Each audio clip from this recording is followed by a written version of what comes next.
Pinagpalang bagong taon para sa ating lahat.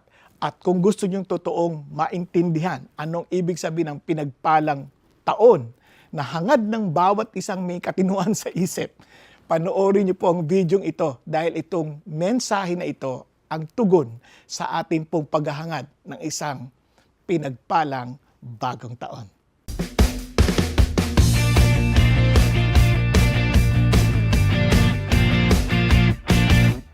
Study, leave this country, become rich, get a girlfriend, and eventually I'll be happy. That was my goal before, or so I thought. The men in our family were mostly absent, abusive, gamblers, womanizers, or alcoholics. There was a time when we were a happy family, but everything changed when my parents separated while I was in grade school. My mother had to work abroad to provide for us. My sister was sent to the province where she grew up, while I stayed in La Trinidad with my grandparents. At home, I felt more like a yaya than a child. I did all the household chores without being taught. I had to figure everything out on my own. To have allowance, I worked at the vegetable trading post, weighing and carrying plastic bags of cabbages and potatoes, 10 to 25 kilos at a time. Because they would often say, walang pinadala yung nanay mo. To save money, I often walked the entire way home just to make it through the next day. There were moments when I wanted to pack my bags and run away, but I didn't know where to go. Slowly, resentment, jealousy, and emptiness began to harden my heart. At a young age, I began experiencing same-sex attraction without understanding why. By grade 6, I entered my first same-sex relationship, which continued through college. I moved from one relationship to another and took pride in being labeled a chick boy. On the outside, I looked successful, doing well in school, joining organizations and sports, and graduating with Latin honor. But inside, I felt deeply empty. Home was chaotic, and growing up too fast left me longing for something I couldn't name. In 2018, everything collapsed. My long-term relationship ended, the cafe where I worked shut down, and my aunt, whom I grew up, died in a car accident. That's when I heard my lolo said, parang wala naman palang Diyos. Although there were 15 of them in the van, she was the only one who died.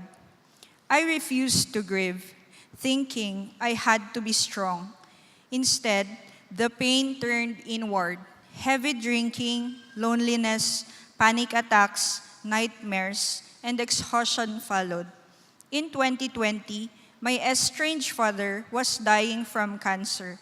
When I finally visited him, he asked for forgiveness. Then he died the next day. Broken and desperate, I searched everywhere for peace. Until one night, alone and at the verge of suicide, I cried out to Jesus to save me and give me the peace my soul had been longing for. I fell asleep crying. When I woke up, I felt unusually compelled to turn on the TV. I stumbled upon CCF. As I continued watching, sermon after sermon spoke directly to my pain. Eventually, I followed the prompt to look for a D group and messaged CCF La Trinidad. I joined an online D group, then attended church. One Sunday, during the live stream altar call, I surrendered my life to Jesus Christ. In April 2022, I attended the True Life Retreat. Everything finally made sense. God healed my traumas and helped me forgive my earthly father. I was baptized publicly to declare that Jesus Christ is my Lord. From that point on, I surrendered my alcohol addiction, bitterness, and my former lifestyle. As I grew in church and the group, I began inviting my siblings and cousins. By God's grace, some of them are now in D groups and serving in ministry.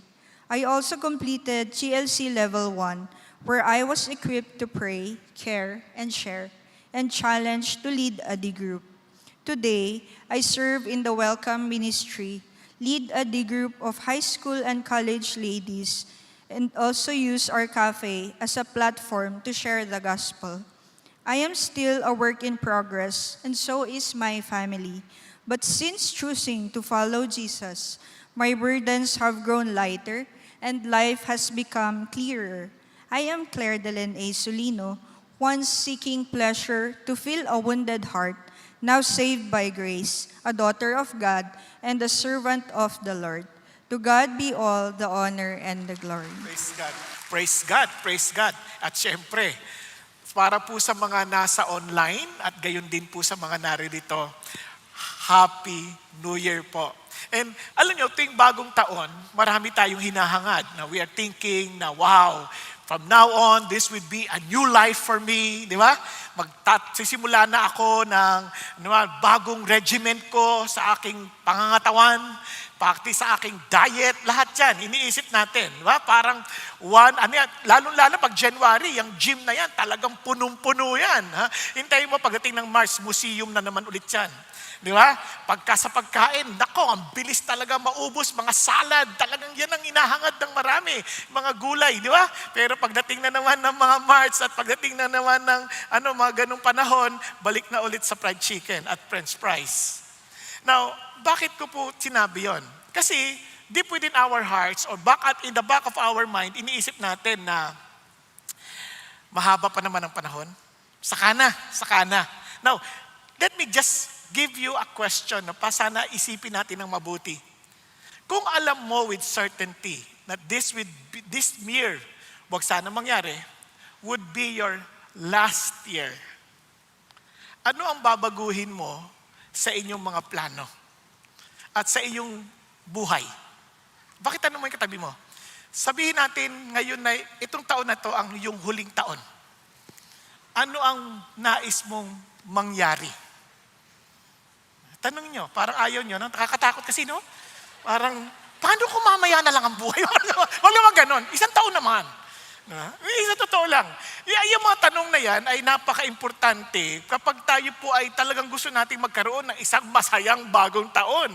Para nang sa ganon, ang bawat oras at bawat pagkakataon ay hindi masayang. Kasi po, ito, bigla nyo maiisip kung sino po yung gugugulan nyo ng panahon. Bigla nyo maiisip ano yung mga bagay na titigilan ko ng habulin. Ano yung mga bagay na all of a sudden biglang lumiit sa akin at ito na yung mga bagay na malaki dahil ito na yung aking priorities. Bakit po? Kasi meron po tayong nakaisipan that our life has an unlimited time.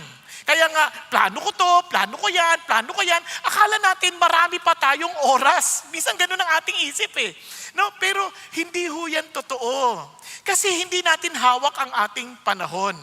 Pag-isipan nyo mabuti, sa trabaho pa lang, hindi tayo sigurado na yung trabaho natin permanenteng nandiyan dyan. Yun palang presyo, overnight lang, tumaas na kagad. Napansin nyo ba yan? Yung presyo ng gas, tumaas bigla. Kaya hindi ako nagluluto eh. Hindi, joke lang. Pero what I'm trying to say is, hindi mo kontrolado yan. Now, tingnan niyo po, hindi lang yung presyo. Yung traffic, walang galang sa schedule natin. Napansin niyo ba yon? Hindi naman sinasabi ng traffic, dahil madali ka, luluwagan ko ngayon. Walang ganon eh. Ngayon, minsan isang tawag lamang, biglang nagbago na lahat yung araw mo. Isang tawag lang. Kaya pero deep within our hearts, hindi natin masyadong naiisip yon kasi we always think, I still have time. Now, naalala ko mayroon po isang doktor at ito po ay si Dr. Pratik Joshi. Ang pangarap niya po for 6 years working in London, pangarap niya madala niya yung kanyang pamilya. Di ba? Madala ko lang yung pamilya ko. And 2 days before their flight, nag-resign ng kanyang asawa and they had their selfie inside the plane. Unfortunately, they were boarded in Air India Flight 171. At in 32 seconds after takeoff, they all died. Now, ayoko pong magsimula ng isang malungkot na bagong taon. I just want us somehow to be serious in considering that our time, as we add another year, we're also taking 1 year from our lifespan. At ang malungkot, hindi pa nga natin, walang edad na pinipili. Walang edad na pinipili. Minsan akala natin, matagal pa ako kasi 18 lang ako eh. Hindi totoo yun. Maraming namamatay. 17. Di ba? Hindi mo hawak yun eh. Yung iba, isipin na, tagal pa ako kasi 50 pa lang ako eh. Hindi, maraming namamatay. 51, ganyan. Minsan nga, pagpatak ng 50, saka pa namatay. Yung ganon. So, pakisabi mo sa katabi mo, wag kang mahiya. Sabihin mo talaga para dumiin lang sa puso at isipan. Sa ganon, hindi naman tayo masyadong nagpapabaya sa oras. Sabihin mo, mamamatay ka din. Ganun lang. Hindi. Ay, sorry. Masakit ba? Masakit? Sorry. Kasi, pero wag naman sana agad, di ba? Wag naman sana agad. Kaya lang, yun lang isang bagay na dapat iniisip natin. Now, kaya naman, yung ating pong talakayin ngayon is to live wisely in light of eternity. Kasi maikli lang yung buhay sa lupa. Sayang naman. Let's think of eternity. And praise God, there is eternity. Amen? Kaya nga, yung Psalm 90 na binasa natin, somehow gave us a very good picture of what life really means. Pag-isipan nyo mabuti, this was written by Moses. In fact, this is the oldest Psalm. Pinakamatandang Psalm ito. Sa lahat ng Psalm, sinulat ito ni Moses at the latter years of his life. At kitang-kita niya, not out from theory, but from practical and what he witnessed. Kasi ang dami, buong generation na pinalaya niya mula sa Ehipsyo. Yung buong generation yun except for Joshua and Caleb. Patay yun. Kaya araw-araw na ginawa ng Diyos sa kanyang buhay, kita niya ang dami niyang nililibing, may namamatay araw-araw, at yung buong wilderness na yun, napuno yun ng maraming taong namatay. Kaya hindi ito isang bagay na parang teorya lamang. Kasi sa kanyang isip, alam ko to eh. Mabigat ito, hindi ito biro. Kasi sabi niya, I need to understand itong aking last part ng buhay ko. Yun din, pinagdaanan ko yan. And I need to live wisely in light of eternity. Pakisabi mo sa tabi mo, mabuhay ka ng matalino. Sa tingin ng kawalang hanggan. Kasi kung ito lang yung buhay natin, kawawa naman tayo. Kawawa talaga tayo. Kaya nga, salamat talaga sa Diyos, may eternity. Kahapon lang, tumitingin po ako ng mga larawan. Nakita ko po yung larawan ng kaibigan ko. Iba na ang kanyang asawa. Hindi dahil siya'y nangaliwa. Namatay kasi yung una eh. Yung nakasakita ko na naman panibagong kaibigan ko, picture. Iba na naman din yung asawa dahil namatay na rin yung una. Bigla akong napaisip. Tinignan ko ang aking asawa. Ay talaga naman, napaisip ako. Gusto kong tumandang kasama ka. Naintindihan niyo? Parang gusto niyong palitan din, ano? Loko kayo. Walang ganyan. Kaya hinawakan ko sa parang hindi ko ma-imagine na may iba akong kayakap sa larawan. Ayos ba? Dada ko, hindi sa totoo lang. Hindi ko talaga ma-imagine. And naiyak ko talaga. Sabi ko, Lord, maikli lang ang buhay. Natakot ako kasi baka ako ang palitan niya. Pag ako namatay una. Joke lang. Pero sa totoo lang, yun ang realidad ng buhay. So how are we to live wisely? Ito ho. Know who God is based on the Psalm. Know who God is. Know who we are. And pray for God's favor. Bakit po importante ito? Why do we need to know who God is? Kasi po, sabi nga ho ng isang manunulat, si R.C. Sproul, wala na rin siya. Sabi niya, the greatest weakness of the contemporary church is that it has an inadequate view of God. Katulad ng Pilipinas, maka-Diyos tayo eh. Pero ang liit ng tingin natin sa Diyos. Kaya tuloy ang gulo-gulo natin, napansin niyo ba? Ang gulo-gulo natin, yung mga issue natin, mga immoralidad, ang issue natin, yung mga patayan, ang issue natin, yung pong sakitan, away sa kalye, nakawan sa pamahalaan.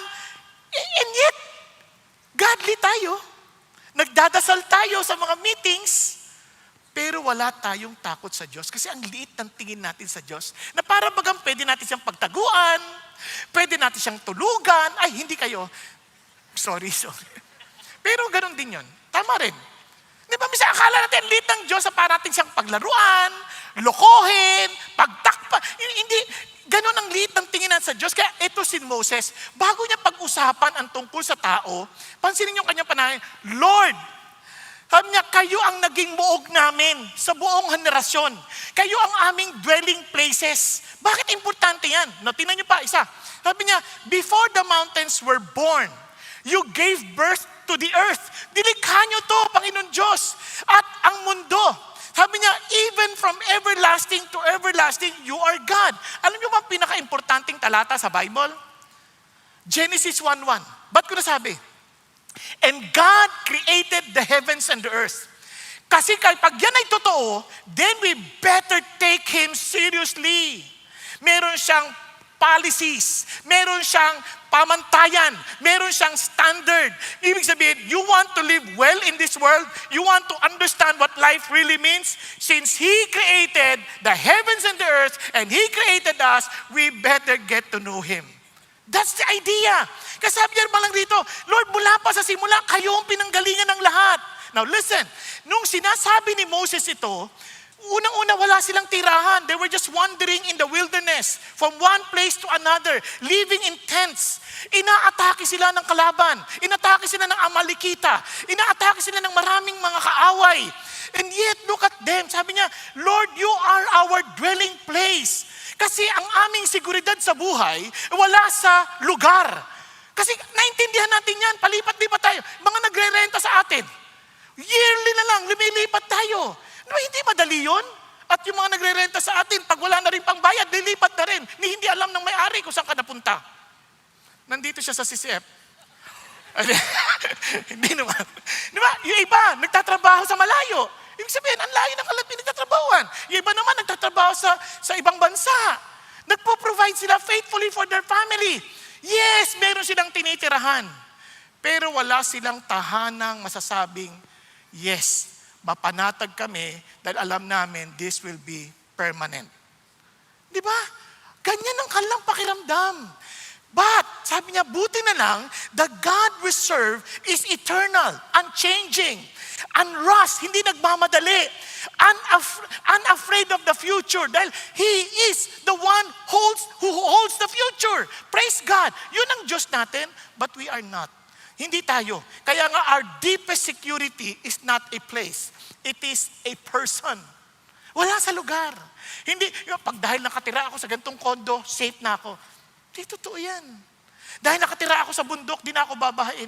Hindi totoo yan. Tanong niyo sa Baguio, nagbabaha. Ang taas na lugar yun. Naintindihan po? Wala akong safe na lugar, ngunit meron lang safe na Diyos na pangahawakan. Yun ang tiyak tayo. Kaya if we know Him, and we say no, hindi lang yung no na intellectual knowledge. Kung close tayo sa Kanya, wala tayong takot. Wala tayong takot. Kaya nga sabi ni Moses, tinan nyo, the eternal God is your dwelling place.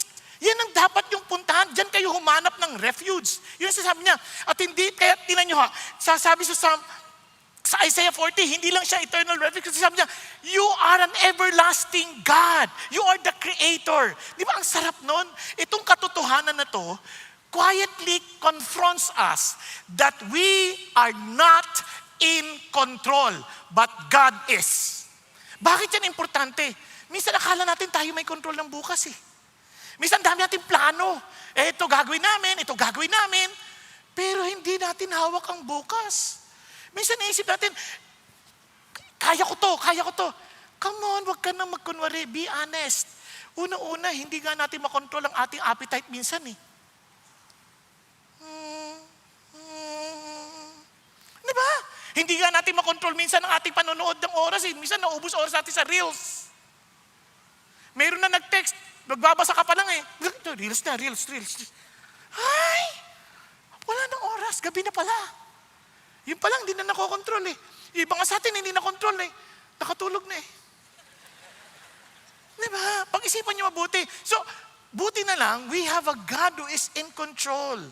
He does not change. His character does not change. His purpose does not change. He cannot change for the better. Why? Because He's perfect. No? Kaya mapapanghawakan natin siya. And why is that important? Because wisdom is not mastering life. Kaya ang daming mga encouragement. You want to have a better life, you attend this conference, you learn this. But hindi, it is not about mastering life. Wisdom is trusting the God who stands outside time. Amen?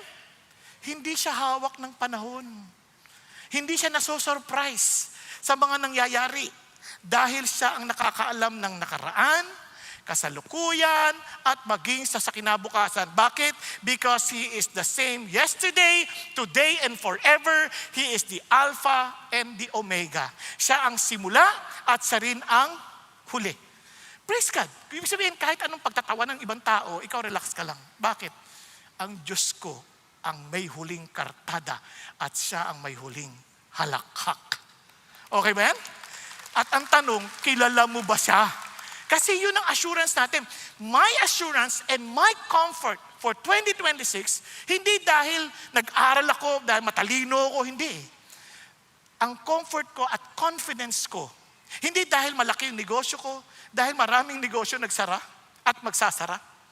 Pero ang confidence ko is my God is alive. And my God is powerful.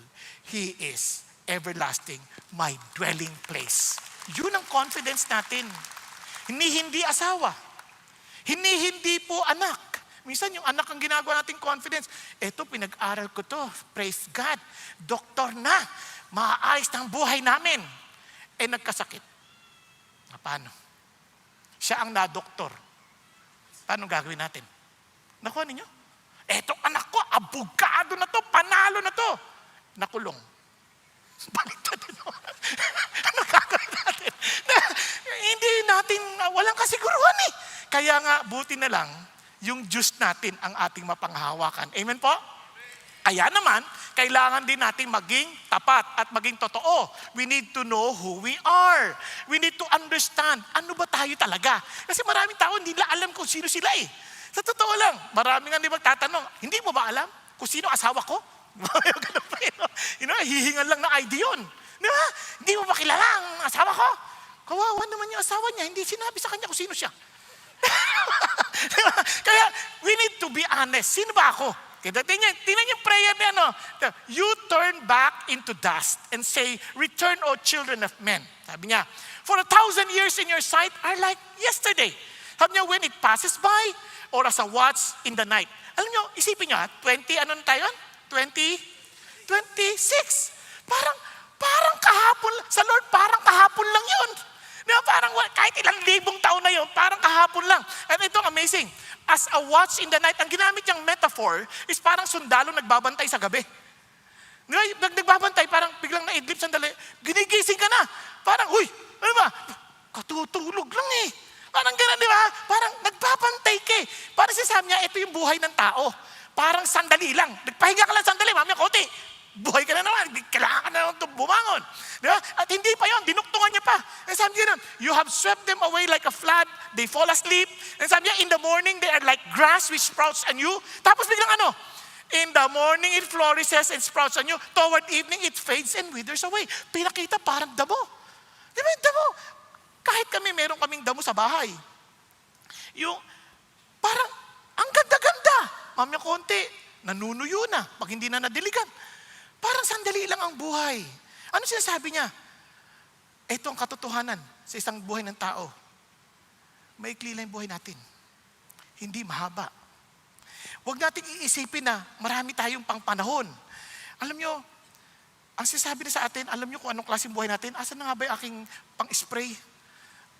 Nakalimutan ko ata sa kwarto. Pakikuha nga. Ang buhay natin sobrang ikli. Sobrang ikli. Sabi ni James, dami natin mga plano. Tomorrow, I will go there. Tomorrow. Sabi ni James, hindi mo naintindihan ang buhay mo. You are just what? A vapor. Sa ibang translation, a mist. Sabi niya, that appears for a little while and then vanishes away. Pag-isipan niyo mabuti ito. Tingnan niyo. magic. Yun. Yung mist, yun lang yung buhay natin. Naintindihan? Yung akala mo, wow, ang dami ko na-accomplish. Bukas hindi ka na maalala. Di ba yung maraming tao doon, wait, pa-picture. Ang hihilig sa picture ng tao. Bukas, yung pinicturean mo, patay na yan. At sino na magtatago at titingin sa picture na yan? Pagtingin pa niyan, sinong pangit to? Hindi na rin kilala. You know what I'm trying to say? Life is too short. Kumbaga, wag mong isipin na mahaba pa ang buhay natin. Ang isipin mo, sa totoo lang, isang tawag lang, nag-iiba na lahat ng bagay. Sa isang aksidente lamang, biglang nahuhubog na ibang klaseng pamilya natin. Sa isang sakit lang, biglang napapakumbaba ang ating kalakasan. Sa isang bagyo lang, everything is wiped out. Yung isang taon natin pinaghirapan, biglang nawala. That's our reality. Kaya imagine a life without God. Kaya mas malalim pa ang dinugtong ni Moses. Itong dinugtong niya. For we have been consumed by your anger and by your wrath we have been dismayed. Minsan lagi nagsasabi, may mabait ang Diyos. Kaya natatanggap ako ng Diyos kahit gawin ko masama. Na hindi mo naintindihan. God gets angry. And ito pang sabi niya, you have placed our iniquities before you. Our secret sins in the light of your presence. In other words, don't play with God. He knows what we are going through. He knows what we are doing in the secrecy of our lives. He knows. Marami nagsasabi, bakit pinahintulutan niyo ito, Panginoon Diyos? You're so unfair. Ang bait-bait ko. Ang bait mo. God knows your background. God knows everything that you're doing in darkness. You cannot hide from God. Yun ang sinasabi ng Lord. Wala tayong ipagmamalaking mabait tayo because we are all sinners. God knows that. Kaya sabi niya, kaya ang hirap ng buhay natin, kaya clean ang buhay natin kasi dami nating kalokohang ginagawa. Hello? Akala natin mapapagtaguan natin ng Diyos? Yung sinasabi ng Diyos, hindi. Hindi mo siya mapapagtaguan. No, tingnan niyo po. Kaya akala natin ang bait-bait natin. Hindi. Minsan akalang tao, sa totoo lang, tingnan niyo Pilipino, ang bait natin. Ito, practical kong papakita sa inyo. Excuse me po. Di ba?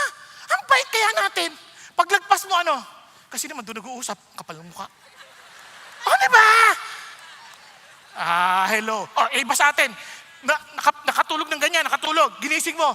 Hallelujah. Praise God. Naintindihan niyo yung sabihin, bigla nagpe-pray. Tulog ka naman talaga eh. Wala tayong alam ng Diyos yun. Kaya sabi niya, huwag ka na magkunwari. Kaya sabi niya, tinan niyo karugtong ha. Itong amazing, sabi niya, for all our days have declined. In your fury, we have finished our years like a sigh. Parang, yung lahat ng ginagawa namin, Lord, dami naming mali. Alam niyo lahat ng pain natin sa buhay, pag-isipan niyo, balikan niyo lang sandali. Hindi tayo sumunod sa Diyos. Hindi natin inalam anong gusto ng Diyos. Kaya pagdating natin, ito lang ba buhay? Ganito lang ba talaga? Sa tanong ko yan noon eh. Sabi ko, Lord, ba't mo ako nilikha? Para magdusa? Para maghirap? Ganito lang ba talaga buhay? Ano ba to? Kasi sabi nga ni Moses, tingnan nyo ha, may reality ng judgment ang Diyos. Dito pa lang sa lupa, nararamdaman na natin. All the more, pagdating sa langit. Kasi it is appointed unto man to die once, after which judgment. Kaya wag natin biruin, akala natin, pag namatay ka, buti sana kung patay ka lang. Ang isip ng tao, pag namatay ako, pahinga na. Di totoo yan. Kasi may paghuhusga. Maliban na lang, hindi ka nahusgahan, praise God, kasi nalipat ka from judgment to life. Paano kung hindi? Yun ang malaking katanungan. Kaya naman, tingnan niyo ang sabi ng Lord. Kasi sabi niya, tingnan niyo naman buhay namin. As for the days of our life, they contain what? 70 years? Or if due to strength, 80 years? Pero anong pagmamalaki natin?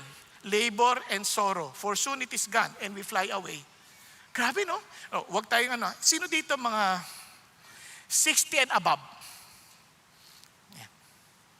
Isipin nyo, pag 60 and above ka na. Hindi ako nagsabi, kayo yun ha? Hindi, sabi ng Bible eh. Kaya minsan, ang lakas-lakas, 70, natulog lang, hindi na nagising. Nasa service yun. Ay, hindi dito. Naintindihan yung sabihin? Kaya kung yung normal na pamumuhay pa lang ng tao, kasi wala naman sanang death kung may lang kasalanan eh. But sabi ng Bible, if you eat this fruit, you shall surely die. And that's the truth. We shall surely die. We cannot avoid it. Kahit anong inom natin, kahit mag-stem cell pa tayo, mamamatay at mamamatay. Aabot ka marahil 101? Pero yun ang pinakamalungkot mong buhay. Bakit? Yung mabuhay ka ng 80 pataas, bakit ko nasabi? Wala na mga friends mo. Mag-isipan nyo. Kahit bigyan ka pa ng 100,000 ng gobyerno dahil umabot ka 100, hindi mo ma-enjoy. Bakit? Ang nag-enjoy, mga apo mo. Sila ang naglalasingan dahil ikaw naman nakatingin ka ng ganyan. Anong meron? Ayun, kung makapagsalta ka pa. Kung wala na talaga, sabi ng Ecclesiastes, anong meron? Di ba ang lungkot? Yan ang katotohanan ng buhay. Kaya sabi niya, anong pagmamalaki natin? Di ba? Pride. Sabi niya, anong pride natin? Labor and sorrow. Tingnan nyo, makinig kayo sa mga kwento na matatanda. Noong panahon namin, iha, ang hirap ng buhay namin. Walang internet. Ngayon, pagkandaan nyo naman, yun ang kikwento nyo, anong hirap ng buhay namin? May internet, pero ang bagal. Laging buffering. Pagdating ng panahon, anong kikwento mo? May internet kami, ang daming trabaho. Walang katapusan. Wala tayong pagmamalaki kundi kakahirapan. Noon, kikwento, noong naglalaba kami, pukpok kami ng pukpok. Ngayon may washing machine na, doon kami naglalaba sa washing machine, mahal ang kuryente. Puro hirap pa din. Napansin nyo? Kaya yan pa yung buhay. Naman, ayoko niyan. Nakakainis naman yung buhay na yan. And that is exactly the point. Kaya kung dito pa lang sa lupa, yan na yung nararamdaman natin because of our rebellion against God, then sabi niya, who understands the power of your anger, your fury according to the fear that is due you? Lord, we don't understand this. We take things for granted, not knowing that one day we will face you in judgment day. Lord, if we can already experience your fear, your fierce anger in this world, how much more in eternity? Who can understand your fury? Minsan minamaliit natin ang Diyos. Pwede ba kilalanin natin sa nila? Ang liit natin, maliit pa tayo sa langaw. Sa harapan ng isang makapangyarihang Diyos. Don't ever presume that you're okay with God unless you are in Jesus Christ. Kaya dito pa lang yun yung burden ng puso natin. Lord, maawa kayo sa amin. Ayaw namin ng laro-laro lamang. At pag linggo, nagsasayawang kami ganyan. Pero pag Lunes, hindi kami naglalakad ng matino. Para naming pinaglalaroan ng pangalan mo. Dahil hindi namin kilala ang aming mga sarili. Na para bagang kami ang sentro ng mundo at hindi kayo. At kayo'y aming alipin. Na kung anong gusto namin, sundin mo, Panginoon Diyos. Pag hindi mo binigay, hindi na ako maglilingkod sa'yo. Ganon. Kaya marami sa atin, kahit mga bata pa lang ang yayabang na. Para akala nila sila Diyos. Pati magulang nila kung paano nila bastusin. Bakit? Kasi they never respected God who told them to respect their parents. You just ask. Pero may araw ka din. Bakit? Kasi sabi ng Lord, sino nakakaintindi? Kaya we better understand who we are. Kaya naman, kung naintindihan natin kung sino tayo, it is better for us to be in repentance because repentance is not weakness, it is wisdom. Every day of our lives, Lord, nalihis po ako. Pwede bang ibalik mo ako? Lord, pwede bang ilihit mo ako? Kaya nagpapasalamat ako sa Diyos kasi nakita ko yung kamay ng Diyos. Paano niya ako binabantayan? Kung madidipulis ka na, anak, kasi bakit? Kasi naintindihan, Lord, takot po ako sa'yo. Ayoko po magkamali sa'yo. Kaya Panginoon, para mong awa, wag mo akong hayaang madapa. Dahil takot ako. Buti na lang pangako ng Diyos, hindi kita hayaang madapa at masubsob dahil hawak kita. Kaya naman tinuruan tayo ng Diyos, remember? Lead us not into temptation but deliver us from evil. But are we doing that? Do we truly understand who we are? That we can honestly say, Lord, wag niyo akong hayaang matukso. Di ba? Nanonood ka pa lang ng TV. Lord, wag akong hayaang matukso. Lord, di ba? Naalala ko, nagte-therapy ako. Kasi pa nagte-therapy ako, kaya nag-exercise ako, nanonood ako ng TV. Kasi mahirap namang 30 minutos ka nakaupo ganyan, di ba? Kaya nag-exercise ka ganyan, di ba? Kung ano-ano, wala ka namang naiisip. Mahirap mag-audiobook, saan man makikinig iba. Nanonood ka rin minsan. Pag manood mo, buti na lang, pag mayroong mga portion na hindi maganda, galing ng Holy Spirit, dumarating bigla asawa ko. Ano yan? Ay, wala. Forward yan. Kaya ikaw paki-forward kasi nakahawak ako. Bakit? Marunong ang Diyos. Alam niya paano tayo poproteksyonan. Kung ang puso natin laging, Lord, in repentance, because it's not weakness, it is wisdom. Hello? Pakisabi sa katabi mo, when was the last time you really repented to the Lord and say, God, I want to be serious with you? Pakitanong mo ng katabi mo, sige na. Hindi ka ba nahihiya na hindi mo siya kinakausap? Kausapin mo, magkapatid kayo, mag-anak. Sabihan mo, malay mo, bukas wala na yan, hindi mo alam. Nauwi na sa probinsya o kaya sa pinagtatrabahuhan niya. Ay, babiyahin na, hindi mo alam eh. Di ba? Kaya buti kausapin mo na siya ngayon. Di ba? Kaya ano sabi ng Lord? Kaya tingnan nyo ano request ni Moses. Teach us to number our days that we may present a heart of wisdom. So, we need to ask God for favor. We need to pray to God's favor. Kasi nga, ano ibig sabihin ng favor? Lord, alam ko naman, kailangan ko kayo kasi yung favor, parang ano yan eh, grace yan. Yung parang you don't deserve it, but God is very much willing to give it to you. So, hindi masama lumapit tayo kay God. Lord, alam ko, I don't deserve this, but I'm asking you because I have no other hope but you. Naintindihan? Yung bang naintindihan mo deep within your heart. Dahil nakilala mo kung sino si God, nakilala mo kung sino yung sarili mo, Lord, alam ko, wala akong kakayanan. So please, I just trust you. I just believe in you. Kaya ano yung sinasabi na? Anong favor? Tingnan yung una, ni-request niya, para mabilis yung maintindihan. Pray for the favor of wisdom, pray for the favor of loving kindness, pray for the favor of joy, and pray for the favor of lasting legacy. Tingnan niyo po, wisdom for example. Sabi niya, so teach us to number our days. Anong request niya? That we may present to you a heart of wisdom. Sabi niyo, Lord, maikli ng buhay namin. Pwede niyo bang habaan? Hindi ganun na kanya request. Lord, maikli ng buhay namin. Pwede niyo bang, pagpalain ko ng maraming pera? Dahil maikli ng buhay namin eh. Hindi ganun na kanyang request. Ano request niya? Lord, bigyan mo ako ng wisdom. Bigyan niyo ako ng wisdom. Ano ba yung wisdom? Wisdom in Scripture is not intelligence. Hindi yan talino.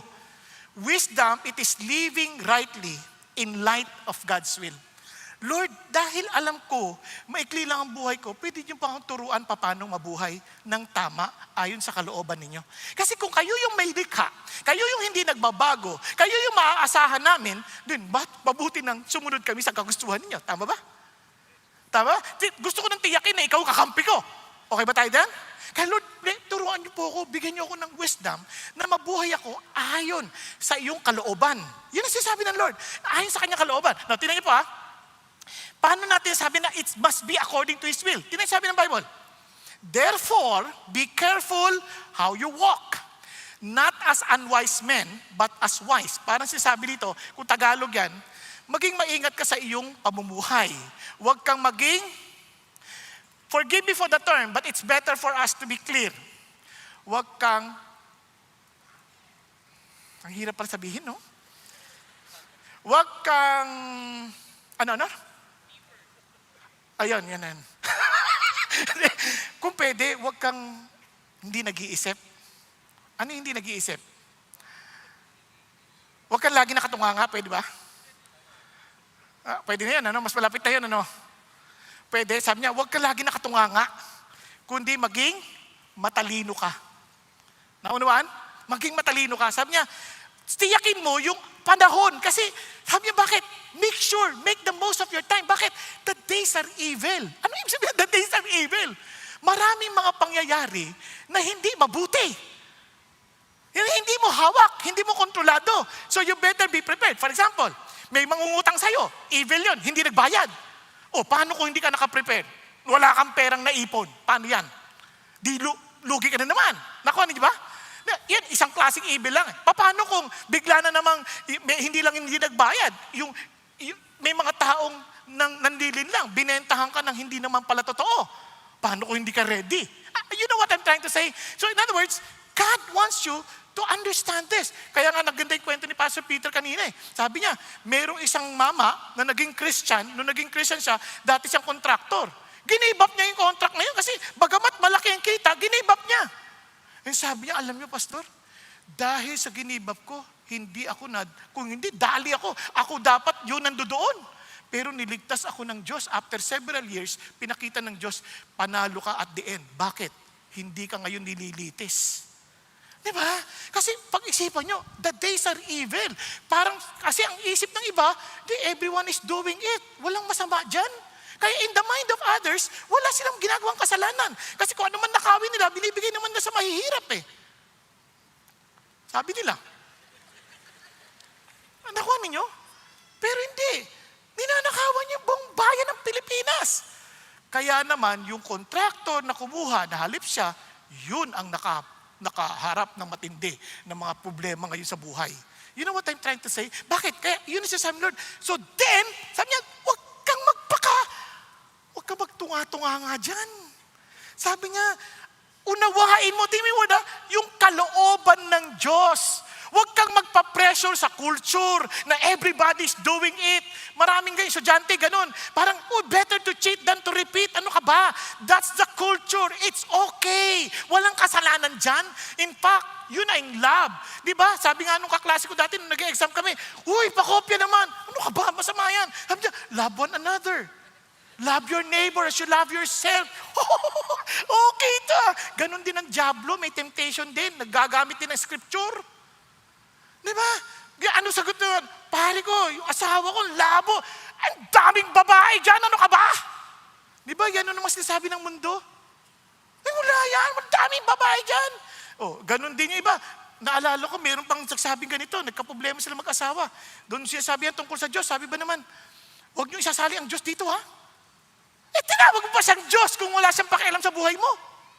Pag-isipan nyo, kung wala siyang pakialam doon sa sitwasyon, ba't mo siya tinawag na Diyos? Hindi siya Diyos. Ikaw ang Diyos, inaalipin mo ang Diyos. Kasi kung siya ang Diyos, siya ang sentro, siya ang masusunod. Kaya kasali siya sa lahat ng affairs ng buhay natin. Kasi siya ay Diyos. Are you following? Kaya marami sa atin, sinasabi natin, God is our God. And yet in reality, wala siyang pakialam sa buhay natin. Kaya sabi ng Lord, hindi ka lumalakad sa kalooban niya. Ibig sabihin, hindi mo iniintindi. Yung sabi niya, kasi makasalanan yung asawa niya, sabi niya, kaya magpoprotesta ako kung yung kasalanan ko ay sa parusahan ng Diyos at siya hindi. Pinatawad siya ng Diyos. Alam mo, nabasa ko na yan sa Ezekiel. Sabi sa Ezekiel, kapag yung matuwid, nagpakasama, sabi nga nun, kahatulan siya ng Diyos sa kanyang kasamaan. Kakalimutan lahat ng kanyang mabuting ginawa.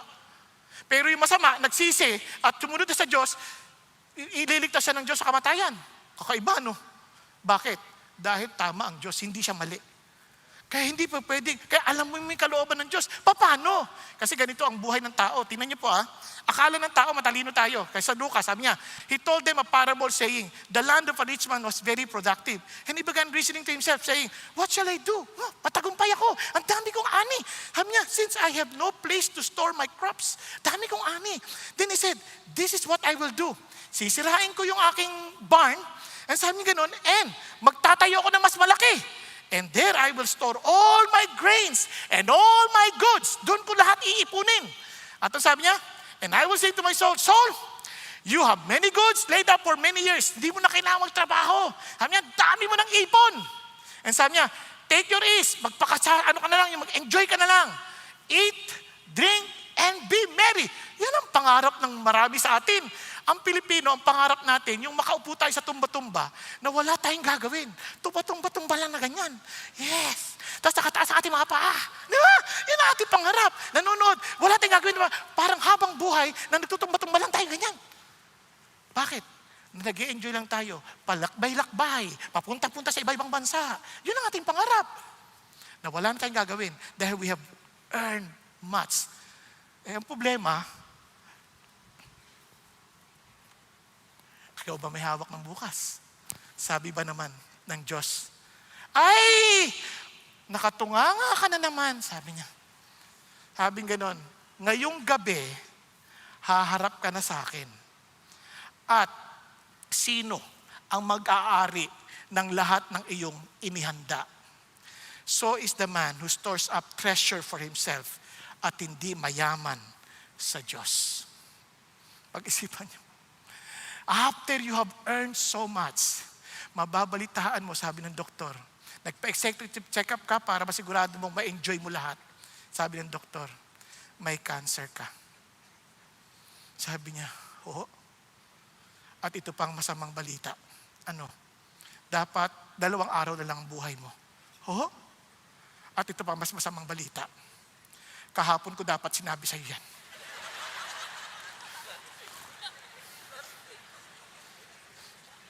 Ang lungkot. Sa totoo lang, biglang lalaho ang buong mundo mo eh.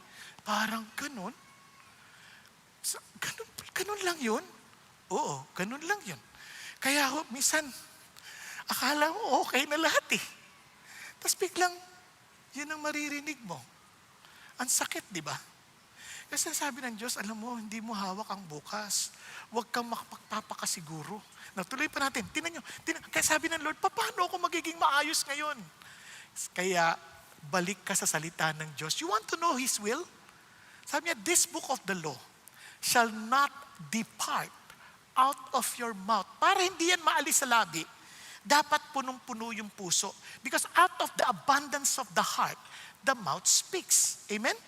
And sabi niya, and you shall meditate on it day and night. It is as if saying, you have to meditate day through the night. Alam niyo ba yung meditate na word? Parang yung pagnguya ng baka sa damo. Kung nakapanood kayo sa farm, yung baka, nguya ng nguya yan, kahit wala ng damo. Nguya ng nguya, anong ginagawa niya? Lulunukin niya yan. Tapos ilalabas niya ulit. Ngunguyain na naman niya. Tapos lulukin na naman niya. Tapos ilalabas niya ulit. Ganun niya, binabalik-balik niya. Pinag-iisipan niyang mabuti. Because He wants to be careful. Sabi rito, kaya mo gagawin yon so that you will be careful to do everything written in it. Nang maingatan mo. Hindi yung parang akala natin, sinabi ng Diyos. Yung pala, hindi niya sinabi. Kasi God will deal with us not according to what we think He said, but according to what He truly said. Ano ba talaga sinabi ng Diyos? Yun ang gagawin niya. At tutuparin niya yun. Kaya whenever you read the scripture, read talagang as if the Lord is talking to you personally.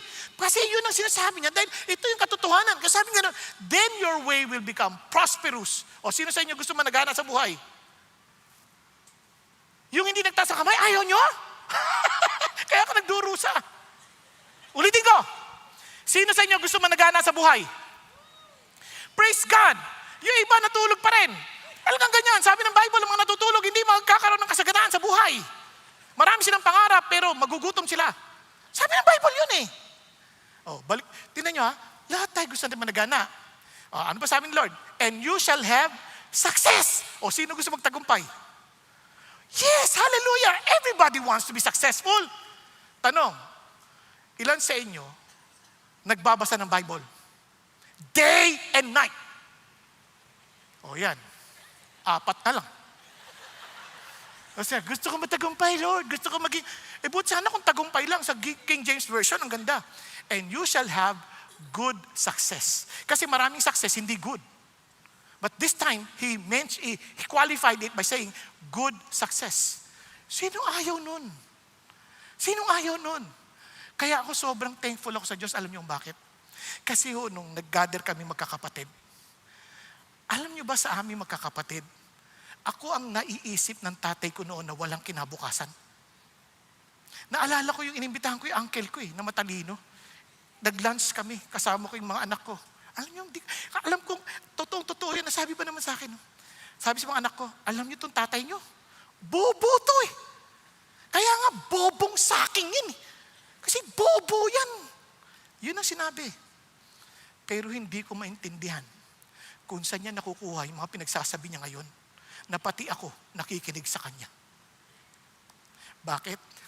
Sabi ng Bible, even my teachers listen to me because I meditate on your word. Are you following? Kaya nung nagkakainan kami, natuwa ako. Kasi sabi ko, Lord, ang bait niyo sa akin.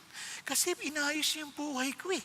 At ngayon, hindi naman sa pagmamahal, ako pa nanlibre sa kanila. Kasi ko, ako magbabayad. Balik niyo na lang sa akin next time. But what I'm trying to say is this, God is so good. Naintindihan? At alam niyo, yun ang sikreto ng Diyos eh. You follow His will. Tingnan nyo, kaya naman china-challenge tayo dito sa CCF every year. Basahin nyo ng maraming beses. Kasi isang beses yung Bible. Tama? If you believe that God, the Bible is the Word of God, you meditate on it. Naniniwala ba talaga yung Word of God ang Bible? Sino naniniwala? Pakitas ng kamay. Okay. O sino nakabasa ng Bible ng buo? O iilan lang din. O marami, iba sa inyo bago pa lang. Pero doon sa mga matagal ng Christian, basahin natin. And I challenge you, kung bago kayong Christian at mabasa niyo yung buong Bible this 2026, punta lang kay Pastor Peter, bibigyan kayo ng Bible. Sabihin na sa kanya, nabasa ko po yung Bible. Dito to, sabi niya kanina umaga yun eh. Kaya pinapasa ko lang sa inyo. Ako hindi ako nangangako. Okay lang din, sabihin niyo sa akin. Tatakbuhan ko kayo. Pero, hindi, bibigyan ko kayo ng Bible na bago. Nakuha? But I challenge you, do it. And you will never regret it because God is true to His words. You want the favor of God, you ask God, Lord, bigyan mo akong wisdom. God will give you wisdom. But you meditate on His word. Kaya yung Psalm 119, pag binasa nyo, it will give you light, it will give you direction, it will shape your wisdom. Hallelujah. Kaya nga, Lord, I'm not asking for a long life. Teach me how to live. Diba?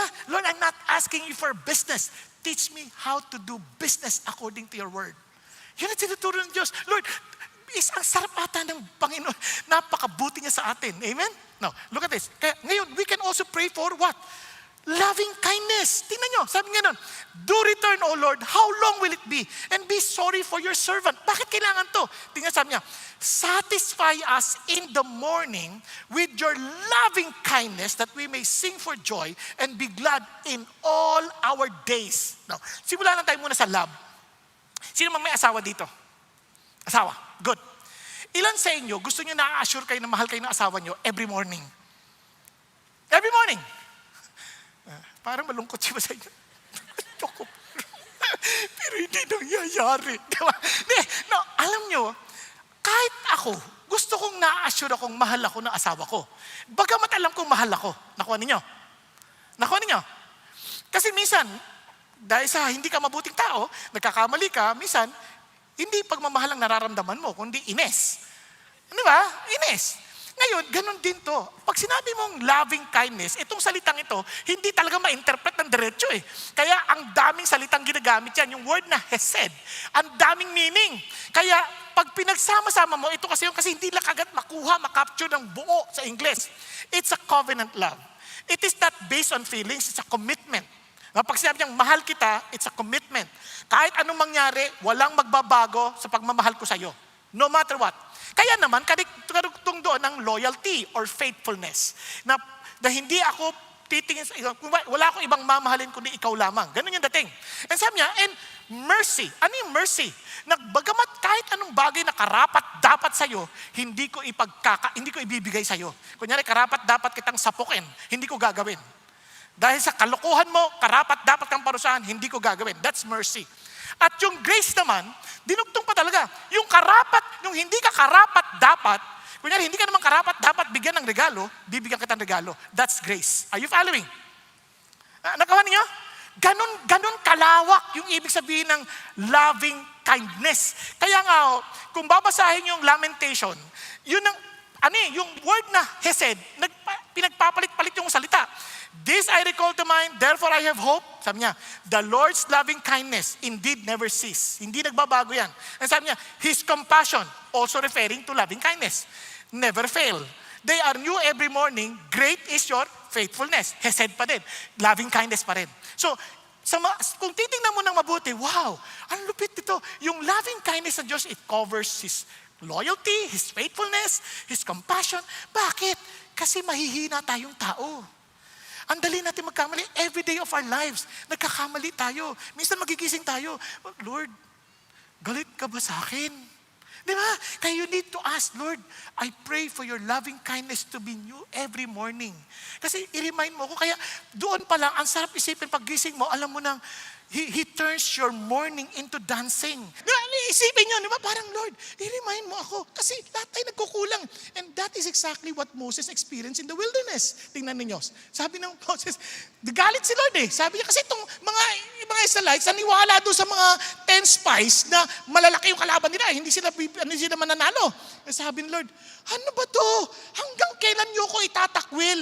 Hanggang kailan nyo kayo tatakwil? Sabi niya, hanggang kailan kayo hindi maniniwala sa kabila ng lahat ng aking mga signs, mga miracles na kinagagawa sa inyo. Tumawid na kayo sa dagat na pula. Nakita nyo na paano kayo pinakain ng mana. Hindi pa rin kayo naniniwala. Sabi niya, pinakita ko na yan sa inyong kalagitnaan. Kasi talagang sisirain ko na kayo talaga with pestilence. Wala na, hindi ko na kayo bibigyan ng lupa. Tas ikaw na lang, Moses, I will make you into a nation greater and mightier than they. Sabi niya, wala na, ayoko na. Sabi niya ganun, sabi ng Lord.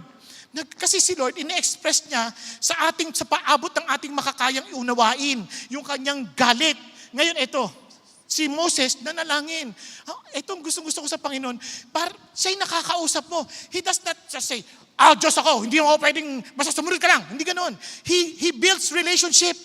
Kaya sabi ni Moses, Lord, pardon, I pray, the iniquity of these people according to the greatness of your loving kindness. And sabi niya, just as you have also forgiven these people from Egypt, even until now, Lord, pinatawad mo na kami sa Egypt pa lang. Lord, hanggang ngayon, please. Sabi niya, so the Lord said, okay, I have pardoned them according to your word. Amazing. Ganon si God. Hindi siya yung parang, hindi na magbabago yan. Patay ka na. Hindi, walang ganon. Ang Diyos, He listens to the brokenhearted. He is very near to the brokenhearted. Yung bang, Lord, para mo nang awa. Lord, kahabagan niyo naman yung bansa namin. Oh. Kaya nga, tanong sa atin lang sa bansa natin, aasar tayo, ano ba to? May kinabukasan ba to? But the question is, when was the last time we cried to the Lord for our country? When was the last time we said, God, have mercy on our country? Maawa naman kayo sa amin. Oh. Lord, ang hirap na ng buhay ng tao. Tapos ganito pa pinagdadaanan namin. Lord, and God listens. Ang problema, ang titigas ang puso natin. Lagi natin sinisisi yung tao, ito, sila may kasalanan. Hindi natin nakita yung sarili natin. We need to ask for God's favor of loving kindness. Kasi mahina tayong tao.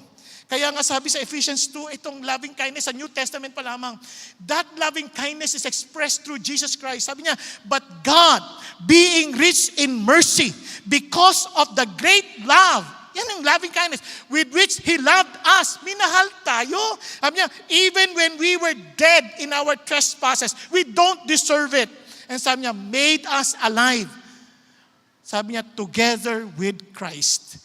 That loving kindness was shown through Jesus Christ our Lord. Kaya every time na nalulungkot, down na down ko, Lord, will you forgive me? Just remember Jesus on the cross. Of course, this is how much I love you. At para hindi yan bumalik yan, pinako pa yan. Dahil hindi magbabago ang pag-ibig ko sa'yo. Okay ba yan? Kasi sabihin mo sa katayo, hindi magbabago ang pag-ibig ng Diyos sa'yo. In fact, lagi kanyang inaantay. Paano ko nakakatiyak? Because Jesus is the fullness we have all received. Grace upon grace. Now, alam niyo po ba ang bait ng Diyos? We can also ask for the favor of joy. Oo. Kaya niyo, Lord, make us glad according to the days you have afflicted us. Lord, we know we have sinned against you. Lord, we are afflicted in every way. But Lord, can you just replace it with joy? Kasi malungkot din kami. And the years we have seen evil, Lord, pwede niyo po bang palitan? Ano ba yung joy na yan? Yung joy na yan is rooted in God's covenant steadfast love. Joy that transcends difficult circumstances. Di ba kahit ano pang pagdaanan mo, meron kang kagalakan. Hindi ko sinasabi na yung joy ay tawa. Iba yung tawa, ha? Kasi iba, iniisip nila yung namatay yung tatay nila. Matay yung tatay ko. Nakakatuwa. Hindi ganun ang joy. Baliw yun. Naintindihan, yung joy, hindi necessarily tawa ng tawa. Meron siyang kapanatagan sa puso at meron siyang pag-asang nakikita. Kasi sa atin, we find our joy where? In relationships, in possession. Pag marami akong pera, ang saya-saya ko. I have a blessed new year. Bakit? Nakakuha kami ng kontrata. That's not necessarily true. Yes, magbuti yan, maganda yan. Paano ko yung kontrata na yan hindi mabuti? Di ba? Kaya minsan, position, na-promote ako. Di ba? Maraming ganyan eh. Nag-apply ng trabaho. Pag pray nyo, makapasok ako ha. Tapos tuntua, yes, answered prayer, nakapasok ako. Hintayin mo after 1 month. Babalik yan. Ayoko na, gusto ko na mag-resign. Akala ko ba, tuntua ka, binigyan ka ng Diyos ng trabaho. Akala niya, yung trabaho, sweldo lang. Walang gagawin. Hindi ganun ang buhay. Kaya ito yung joy na to, may ginagawa ka at wala, alam mo. It's not in popularity, not in work, but in the presence of our God. Ang pag-isipan niyo to. Katina sabi niya, Lord, satisfy mo kami ha. Tingnan niyo, that we may sing for joy. With what? With the steadfast love of God, that we may be glad all our days. Make us glad. Hindi masamang humingi ng joy sa Diyos. Kasi that's the heart of God. Like ko naririnig ito sa maraming preacher, God is not concerned about your happiness. He's concerned about your holiness. That's not true. He's concerned about your happiness. Kaya siya concerned about our holiness because we can never be happy without holiness. Hello? Naintindihan niyo po? Walang totoong happiness nang walang holiness. Kaya hindi mo pwede pag-awayin yung dalawa. Kaya nga tinan niyo, anong preaching ni Jesus na una? Blessed the poor in spirit, for theirs is the kingdom of heaven. Blessed are the meek, for they shall inherit the earth. Blessed are those who mourn, for they shall be comforted. Yung word na blessed, oh how happy is a man. Yan ang gusto ng Diyos. He wants us to be happy, pero sa tamang paraan. Nakuha po? Sa tamang paraan. Ang saya na sa Panginoon Diyos. Kaya noon nakala ko, pag Christian ka na, dapat lulungkot ka. Nalala ko yan, saya ko, shout for joy. Tapos sabi nung pastor, do not conform into the standard of this world, but be transformed with the renewing of your... Anong ibig sabihin? Ganito, yung parang, ba't di ka na tumatawa? Christian na ako. Nagbabagong buhay na ako. Di tulad yung mga makasalanan. Wala kayong mga kwenta, hindi kayo nakikinig sa Diyos. Kayo maimpyerno. Anong klaseng buhay yan? Ang Christian, ang saya ata. Di ba? Yung boss mo utos ng utos, ikaw kanta ng kanta, in Him we live and move. Parang enjoy na enjoy ka sa ginagawa mo. Kasi alam mo, you're doing it to the Lord, not to anybody. Yung asawa mo, napaka-unreasonable. Ano, gawin mo to. Yes, sir, by the grace of God. No?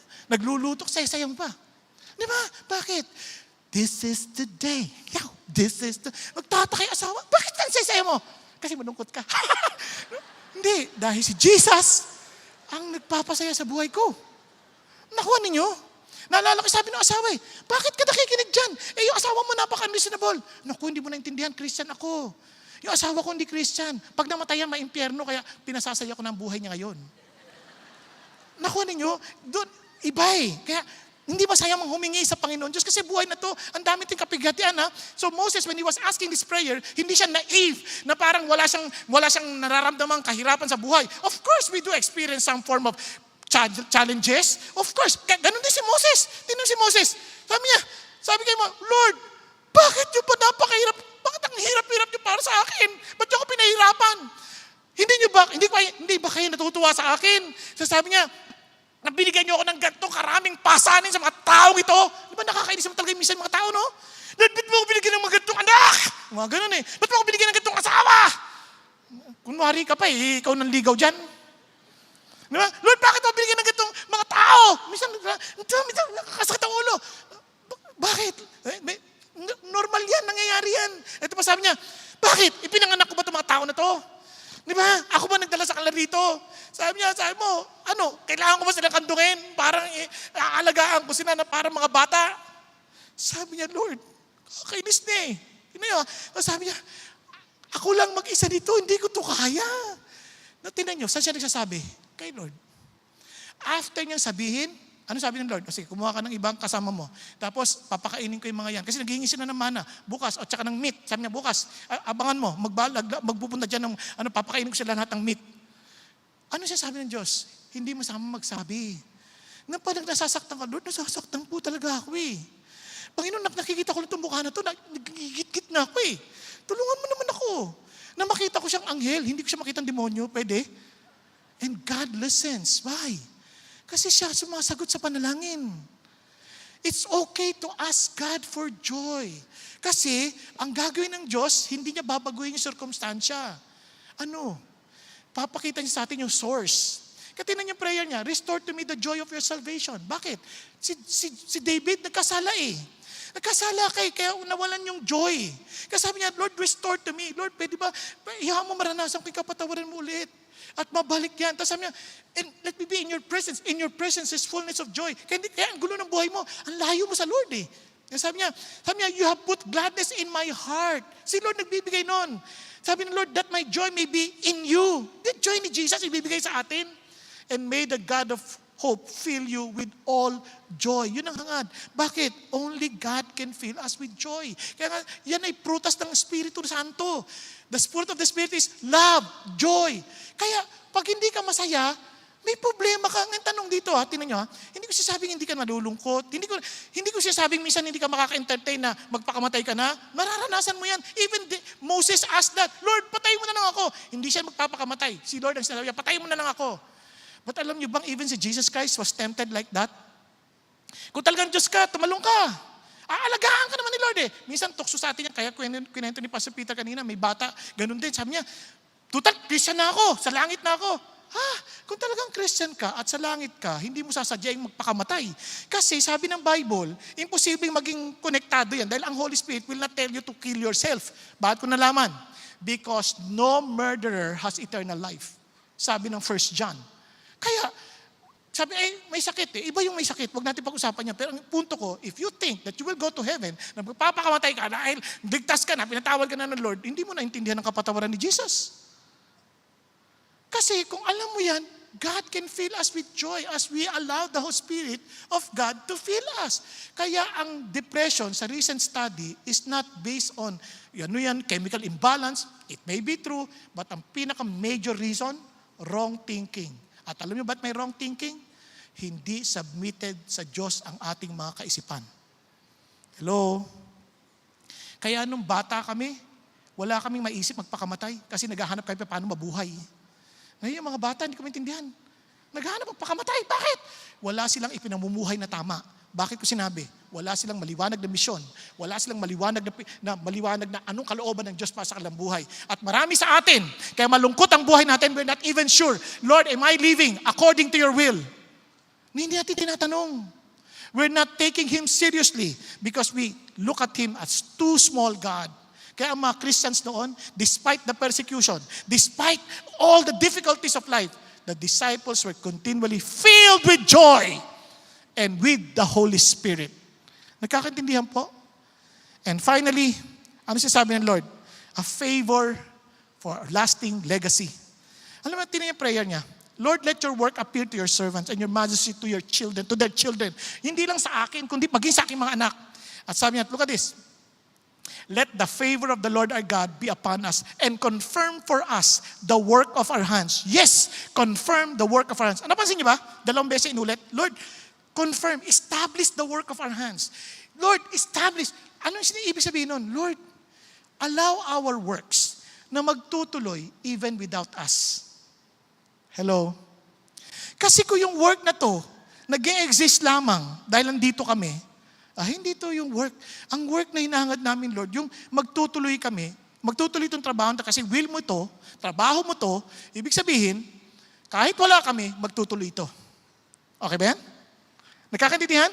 Kaya hindi sayang yung trabaho. Kasi that is exactly what God wants. I will build my church that even the gates of hell shall not prevail against it. Ano sabi niya? Even your death will never stop this mission. Your death, your life will never stop this. Kung ayaw mo, tutuloy pa rin to. Kaya naman, Lord, establish mo na saan ganun, magtrabaho kami in accordance to your will. Kapartner namin kayo. Naintindihan? Kaya minsan sobrang busy natin sa maraming bagay, walang relationship sa Diyos. Kaya natama yung sabi ni Pastor Peter kanina. Sabi niya, eto ba, bibilin mo pa tong sandcastle na to ng 100,000 pesos? Sinong matinong tao bibili ng ganyan? Alam mo naman na mabubuwag lang din yan. Tama? And sa totoo lang, marami tayong pinagkakaabalahan sa buhay, sandcastle. Hindi naman talaga yun ang pinagagawa ng Diyos sa atin. Pag-isipan nyo. Sigurado ka ba yung ginagawa mo, pinag-aabalahan mo ngayon, yan yung binibuild na pinagagawa ng Diyos that will last forever? Kaya, alam nyo ho, ang Diyos ho hindi natutulog.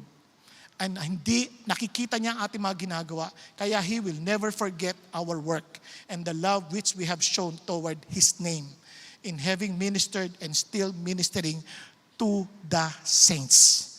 Hindi yan kakalimutan ng Diyos. And alam niyo kung ano hindi maglalast? Sa Job, kanina, quiet time ko. When Job, yung kanyang mga anak namatay. At nung the latter part ng Job, dinoble ng Lord lahat ang nawala sa kanya. Pati yung anak, pero hindi naging doble in numbers. For example, yung camel, yung meron siyang sheep, may 7,000, camel, ganyan. So, ang dami, lahat yun dumoble at the end. Naging 14,000, naging 6,000. Pero yung anak, dahil 10 yung anak, ganun din ang dami ng anak na meron siya after nung kanyang trials. Alam niyo bakit? Kasi yung mga kaluluwa na yon, hindi mo na kailangan doblehin. Dahil nasa langit yun, hindi naman namatay yun. Nakuha niyo? Now, itong punto ng Diyos. Kung merong hindi mawawala, kung meron tayong pag-aaksaya ng panahon, tiyakin natin, it would be in accordance to the plan of God. Kasi sabi ng Bible, the fruit of the righteous is a tree of life. He who is wise wins soul. Bakit? Ang kaluluwa, hindi yan mamamatay.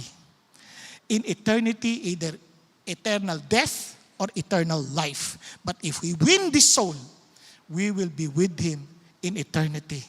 Hindi sayang ang ating pinagtrabahuhan. Are you following? Nagkakaintindihan? Kaya importante ho yan. Kaya, praise God. God gave us this mandate. Sabi ng Panginoon Diyos, go therefore, make disciples of all nations. So ngayon pa lang pray natin, Lord, give me someone to disciple. Someone whom I can share your gospel with. Someone whom I will see. He will commit himself to you and be willing to be identified with you through baptism. Lord, that I may teach him to observe everything that I have commanded you. And thank you, Lord. You will be with me. Yan ang promise ng Diyos. Because this is a team effort with Jesus. And tayo with Him. Di ba? As our team leader. Yan ang sasabi ng Lord. Kaya ang sasabi ng Lord, I want you to be part of my team. Nagkakaintindihan. Alam nyo, kaya nga ang ating prayer sa CCF, in 5 years, we will reach 5 million. Hindi tayo naghahangad ng maraming numero. That's too little compared to the population of the Philippines. Ang totoo, we just want to see souls in heaven. Ang pangarap ko, one day, pagdating sa langit, multitudes are coming to the Lord, praying and worshiping Him in their own language. And I would be hearing people, Filipinos, saying, dakila ka, O Diyos, tapat kang ang tunay. Uy, Tagalog yun ha. Saan ang galing yun? Tapos lalapit sa'yo, Pastor, nakakilala ko sa Panginoon dahil sa'yo. O kaya, pare, dahil sa'yo, ka-office mate mo ko. Oo nga! Christian na ako. Hindi mo sabihin, ay, ba't nandito ka? Walang ganun. Ang saya-saya mo, uy, oo nga, praise God! Di ba, ang sarap nun. Ang sarap nun na parang, wow!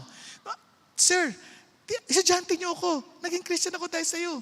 Sir, businessman ako. Dahil sa'yo, naging Christian ako. Na hindi mo na naalala. Why? Because you're just faithfully doing what God wants you to do. Amen? Kaya, so let me just end. Yung mayroon po isang lalaki that he worked hard all his life. He provided well, was respected, talagang sobrang sipag, dami niyang ginagawa. He planned to get serious with God later. Whenever his wife would invite him, sweetheart, attend tayo ng service. Sasabihin niya, next year, pag hindi na masyadong busy. Sabi mga anak niya, Pa, ano ba tungkol din sa faith? Huwag mo na ngayon. Pag mas may oras na ako, explain ko sa'yo. Naniniwala din naman siya sa Diyos eh. Kaya lang, hindi siya surrendered sa Diyos. Kaya he kept on postponing his surrender. Isang gabi, habang nagtatrabaho siya, napakarami niyang trabaho, umuwi siya, nagdadrive siya, pagod na pagod, at nakatulog sa Monibela. At sa kinamadaling araw, nakatanggap ang pamilya niya ng tawag. At doon, nasa ospital na siya, at silang lahat ay nakapaligid sa kanya. Tahimik, humihinga siya dahil sa makina. At nakita ang kanyang wallet at ang kanyang planner nakalagay, this year, I will focus on God. But sad to say, there was no more this year. Friends, our years come to an end like a sigh. Parang ganun lang. It's the end. Hindi ito para takutin tayo. Ito'y para gisingin tayo. Life is too short to miss the real thing. Tayo pong lahat ay yumuko at pumikit sandali. mas alam mo ang totoo mong kalalagayan. Alam nyo, hindi tayo lumalapit sa Diyos pagkabagong taon, umaasang pagpapalain tayo ng Diyos. Ang pagpapalay, wala roon. Ang pagpapalay, yung makasama mo si God ng buong taon. Because He Himself is the blessing. Yun ang ating kailangan. Kaya ang tanong, kasama mo ba talaga si God? Kaya umaasa ko na hindi tayo narito dahil lang sa bagong taon. Narito tayo dahil, Lord, I want to really be surrendered to you. And to really live wisely in the light of eternity. Lord, nais ko po na tunay, Panginoong, maunawaan at makilala kayo ng totoo with intimacy. At maintindihan ko at lagi ko maalalang ang kaiklian ng buhay ko. Na minsan ang dami kong kinakaabalahang bagay na hindi naman mahalaga. Kaya't Panginoon, humihingi ako sa inyo ng iyong biyaya. Biyaya ng katalinuhan. Turuan mo ko at paano mabuhay. Biyaya ng inyong katapatang pagmamahal. Na tuwing umaga alam ko na yung pag-ibig mo hindi nagbabago at laging sariwa. Panginoon, biyaya ng kagalakan na sa gitna ng mga pagsubok ng buhay, nag-uumapaw ang aking galak dahil ang banal mong spirito ay nasa akin. At ang biyaya ng isang lasting legacy na kahit patay na ako, magtutuloy ang gawain ninyo, magtutuloy ang pinagawa ninyo sa akin at pinasimulan nyo sa akin dahil kalooban ninyo ang isinagawa ko. At ito ay aking ambag lamang habang ako'y nabubuhay sa lupa. Kapatid, alam mo kung anong totoo mong kalalagayan. Kung hindi ka patiyak na kaisa ka ni God, ang una mong kailangan gawin is to be reconciled with God today. Don't wait for tomorrow might be too late. Today, be reconciled with Jesus. Kaya naman, kung hindi ka pa reconciled with Jesus, I'm giving you this opportunity. Be humble before the Lord. Tulad ng ginawa ho ni Claire, nung hinamon siyang isuko niya yung buhay niya kay Jesus, ginawa niya yon. And if the Lord is speaking to your heart right now, itaas mo yung kamay sa Panginoon Diyos, Lord, I want to be reconciled with you. Yes, yes. Huwag kang mahiya. Yes. It's between you and the Lord. Kahit yung nasa ka-balcony, nandun sa upper balcony, maging sa mga nasa overflow rooms, mga nanonood online, I challenge you. Don't wait for tomorrow. Be reconciled today. Because you can be reconciled dahil lang si Jesus ay namatay at nabuhay magmuli para tayo mapatawad at mabigyan ng bagong buhay. And for those who raise their hands, sabi mo, Lord Jesus, thank you for dying on the cross for me. Thank you that you rose again from the dead. And because of you, thank you that I am reconciled with the Father. Kaya naman, Panginoon, I'm accepting your invitation to come to you and to experience peace with you. At salamat, Panginoon Diyos, for the forgiveness of my sin. Thank you for the new beginning. And for the rest of the congregation, if God is speaking to you, and somehow you know Jesus, but God wants you to surrender to Him. He wants you to live for Him. He wants you to live a life with lasting legacy, a life according to His will. And you commit to study His Word, you commit to follow Him, you commit to pray, and to really get serious with Him. If God's speaking to you, and you want prayers, in order for you to accomplish it, will you please also raise your hand to the Lord? Yes, hallelujah. Thank you, Jesus. Thank you, Lord. Hallelujah. Yes. And for those who raise their hands, will you please rise up from where you are and I'll pray for you. Thank you, Jesus. Kahit nasa overflow room, kahit nasa bahay kayo, kahit nasaan man kayo, be humble before God. Admit who you are and acknowledge who God is. And ask for His favor right now. Panginoon Diyos, I thank you that you know all these people standing up. Lord, with one heart, we pray for your favor. We pray for the favor of wisdom. Lord, grant us wisdom to know and understand your word and apply them in our lives. Give us, Father God, the discipline, Father God, to really get serious in knowing you. Again, thank you, Lord Jesus. And gayon din, Panginoon Diyos, help me to finish the whole Bible in 1 year, O God. Lord, you alone can give me understanding. You alone can give me such desire. And gayon din, Panginoon, I ask for the favor of your loving kindness. Always embrace us, Father God, with your love every morning. Renew it, Father God. And I pray also, Father in heaven, for the favor of joy. That despite the challenges of life, keep our hearts joyful before you. Similar to what Paul and Silas experienced. After being beaten severely, they kept on praising you, singing songs to you. And Father, I pray for the favor of lasting legacy. Teach us what to prioritize in life. Lord, kaya naman, tulungan niyo pong bawat isa. Empower them with the power of the Holy Spirit and cause them to live pleasing before you. And thank you, God, for the assurance that if you are with us, who can be against us? And indeed, O God, we are certain that we have a blessed 2026. Hallelujah. We love you, Jesus, because you first love us. Amen, amen, and amen.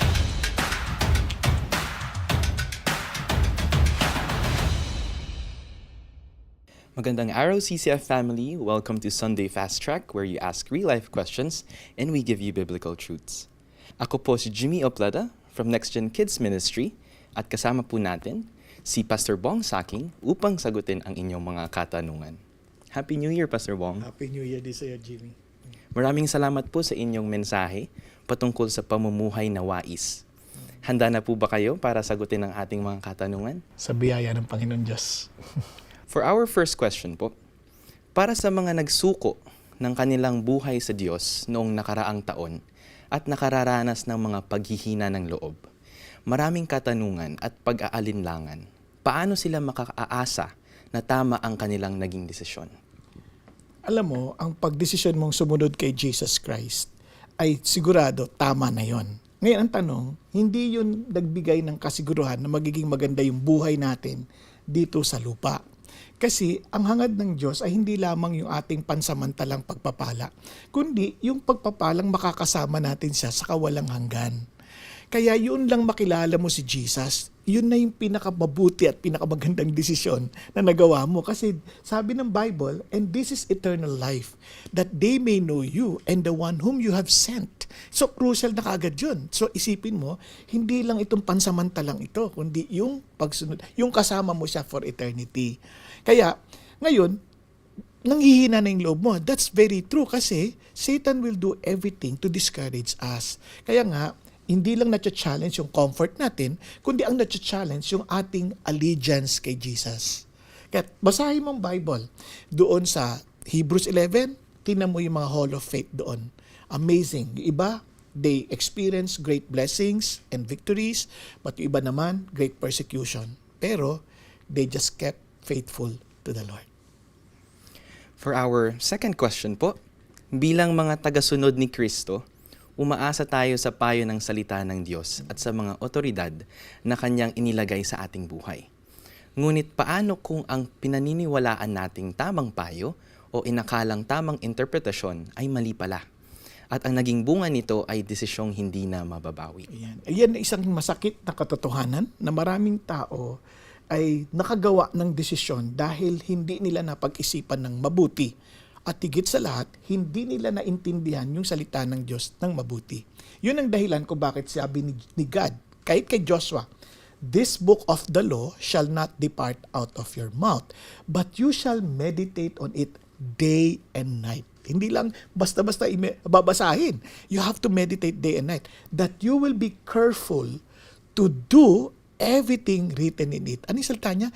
Maging maingat ka, paano mo yun isasagawa? Paano mo isasabuhay? Then, tingnan mo yung promise, you will be prosperous and have good success. Hindi lang ba sa success, mabuting tagumpay. So, ano ang sukatan ng tagumpay? Yung naintindihan mong nasunod mo yung salita ng Diyos ng mabuti. Kasi, minsan napapahamak tayo dahil God will not deal with us according to what we think He said. He will deal with us according to what He truly said. Kaya, alamin mo yung salita niya ng mabuti. Huwag mo siyang ipagwalang bahala. Kaya yung sabi mo nga sa tanong mo, mali pala. Yun, kawawa ka naman. Bakit mo hindi inintindi ng mabuting salita ng Diyos? Pero ito ang maganda. God is so merciful at kaya niyang baguhin ulit ang ating pagkakamali para sa ikabubuti natin. Kasi nang pangako niya, sabi niya, all things work for good for those who love God and walk according to His purpose. Praise God for that reminder, Pastor Bong. For our third question, sa bilis ng takbo ng ating buhay, madali nating maisantabi ang idea ng eternity. Lalo na't marami tayong nararanasan na hindi kanais-nais sa ating panahon ngayon. Paano natin maisa sa isip ang pamumuhay ayon sa Diyos, lalo na't napakadami nang nangyayari sa ating mundo? Ayun. Sa sobrang hirap ng dinadaanan natin at sa dami nangyayari sa mundo, lalo nang kailangan natin kumapit sa Diyos, lalo natin kailangan i-focus yung ating mga isip doon sa bagay na eternity. Bakit? Even Paul, sabi ni Paul, nape-press siya left and right, di ba? Pero nasasariwa yung kanyang puso at yung kanyang inner life. Bakit? Kasi he focuses not on the temporary, kundi nakafocus siya doon sa eternity. Sabi yung mga bagay nakita mo, pansamantala lang yan. Pero yung hindi mo nakikita, yun ang pangwalang hanggan. So, paano mo siya palaging iisipin? Kasi yun, sa sobrang kaabalahan, abay, kailangan mo huminto. Kaya sabi ng Lord, kailangan mo, pagkatapos magtrabaho ng 6 na araw, kailangan mo pahinga sa 7. Bakit? Para masariwa ulit na hindi ang buhay mo, hindi yung para mag-survive lamang, kundi para ikaw ay isa pamuhay yung nais ng Diyos sa buhay mo. Yung will ng Diyos sa buhay mo. Kaya kailangan mong tumigil eh. Ang problema sa atin, hindi natin alam kung kailan tayo titigil. Kaya mabait ang Diyos, sabi niya, 6 na araw trabaho ka, pero on the 7th day you rest. Bakit? Para sa iyong sarili yan, upang maibalik mo yung kaisipan mo sa Diyos.